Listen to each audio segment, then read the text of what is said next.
Hello and welcome to the One Life Church devotional series where we cover the entire Bible in 20 months. Well, I'm beginning a 12-day journey today through Nairobi, Amsterdam, London, York, Manchester, Liverpool, Malta, back home again, ministering in churches, encouraging leaders on the way. And I'm going to look forward to seeing you tomorrow morning from Nairobi Airport and to go on this little journey together with you as we do our devotions. So today we have Isaiah 50 and 51. And in Isaiah 50, God is answering the accusation that he's deserted his people. He says, you say I've divorced you. Well then, where's the certificate of divorce? When I came for you, there was no answer. You were busy doing other things. And we'll see just now, they were worshiping other gods. He says, do I lack the strength to save you? And then he says this in verse 3, I clothe the heavens with darkness, so of course I can save you. Sackcloth as their covering. And you say, what's he talking about? Is it the sun going down nighttime?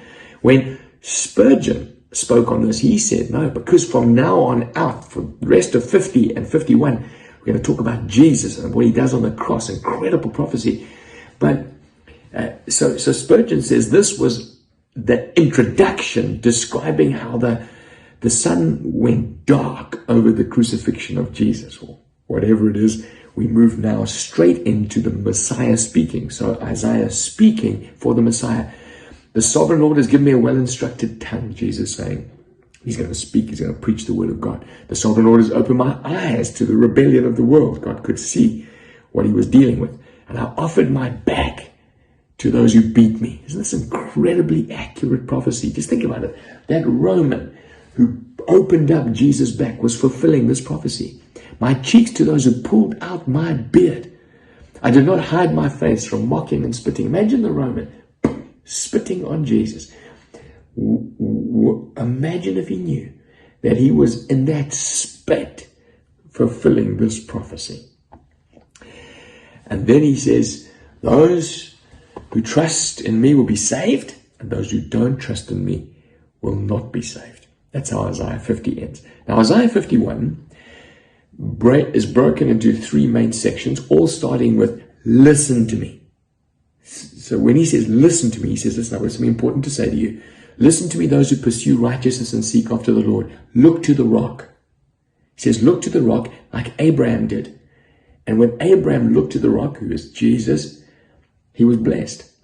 In fact, his desert was turned into an Eden. Remember when Lot, Abraham's cousin, was given the option, do you want the fertile valleys or do you want the desert? He said, no, thanks, I'm going the fertile valleys. Abraham didn't mind because he knew God could turn deserts into Eden, which is exactly what happened. Then he says again, listen to me.